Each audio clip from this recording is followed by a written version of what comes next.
আসসালামু আলাইকুম ওয়া রাহমাতুল্লাহি ওয়া বারাকাতুহু। আশা করি সবাই ভালো আছেন। আমিও আল্লাহর রহমতে অনেক ভালো আছি। আজকে আপনার ১ম তারাবি। আল্লাহ তাআলার বড় একটা হুকুম।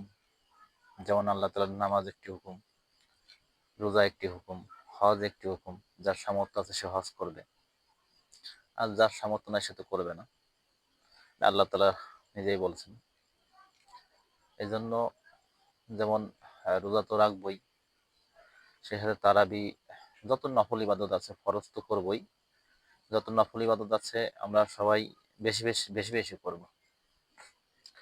কারণ অন্য মাসের একটি নফল ইবাদতের যে সব পাওয়া যাবে, এই রমজান মাসে তার ৭০ গুণ নাকি আল্লাহ তাআলা বৃদ্ধি করে দিবেন। আল্লাহ তাআলা ৭০ গুণ বৃদ্ধি করে দিবেন। এই জন্য যত নফল ইবাদত যত বেশি